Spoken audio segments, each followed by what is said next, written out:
तेरा साईं तुझ में है, जाग सके तो जाग। मेरा साईं मुझ में है, मुझे कहीं और जाने की जरूरत नहीं है।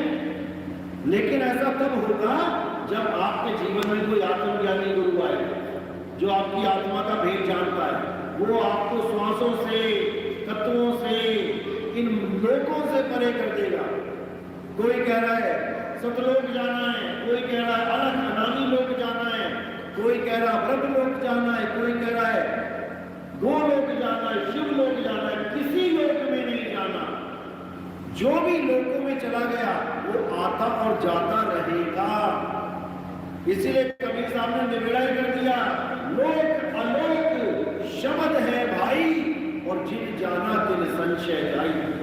ये जितने भी गुरु बैठे हैं लोकों में ले जाने वाले, यही तुम्हारे पतन का कारण है।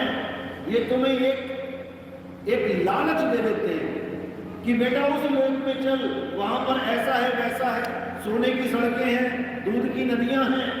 और हम वो कल्पना में, उस लोक की कल्पना में अपनी आत्मा को भूल जाते हैं। जिस आत्मा में आपने स्थिर होना है उसको हम भूल जाते हैं और इन लोकों के चक्कर में पड़ जाते हैं। यही अज्ञान है, यही अज्ञान है। ये लोग बनाए किसने? ये लोग तो गिनती में आते हैं, ये लोग बनाए गए हैं। अगर परमात्मा ने लोग बनाए हैं रहने को तो वो गिनती में आता है। जिस दिन परमात्मा ने लोग बनाया उस दिन पहला दिन हो गया लोग का।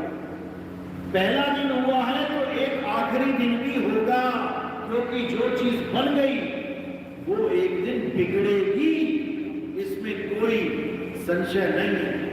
हमने वहां पहुंचना है जो कभी बनाई नहीं। जो बनाई नहीं वो कभी बिगड़ेगा नहीं। वो क्या है?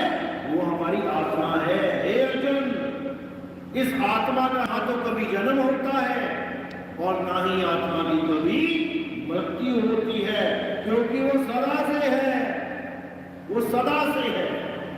उसी आत्मा में आपने स्थिर हो जाना है, बस आपका इतना काम है। तो कबीर साहब इसी आत्मा की महिमा गाते हुए कहते हैं कि जल में नींद प्यासी, मोहे देखते आवे हासी, आत्म ज्ञान बिना नर भटके। कोई लोक का ज्ञान बिना नर भटके नहीं बोला कि सतलोक बिना नर भटके या मंत्र ज्ञान बिना नर भटके।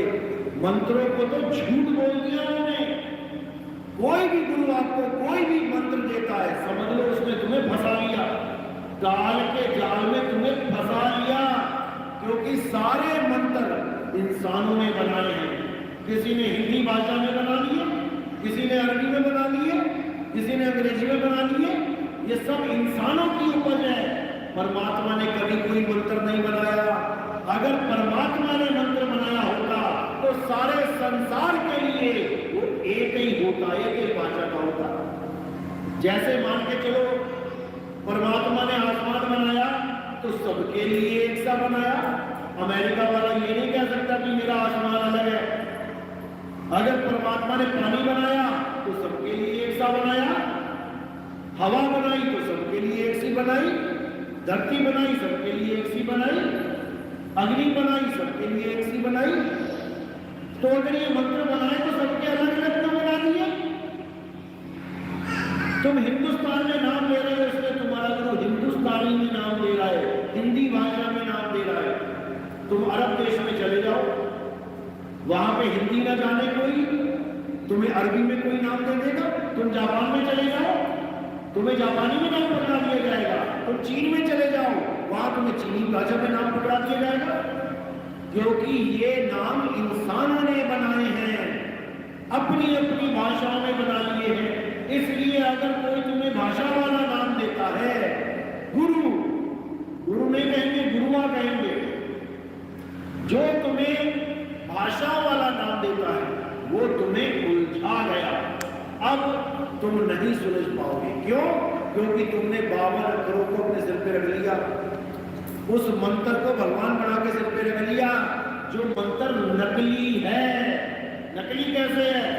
गुरु ग्रंथ साहब में साफ लिखा हुआ है, कृत्रिम नाम कथे तेरे जीवा, सत्य नाम तेरा परापुर बला।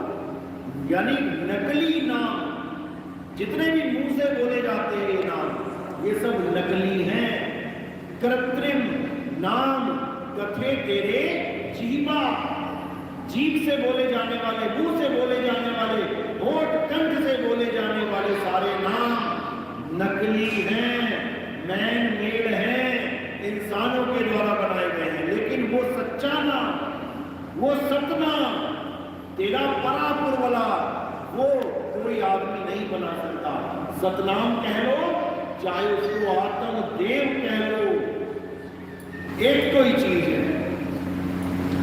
चाहे उसे नाम कह लो, चाहे उसे शब्द कह लो, चाहे उसे आत्म देव कह लो, एक ही चीज है।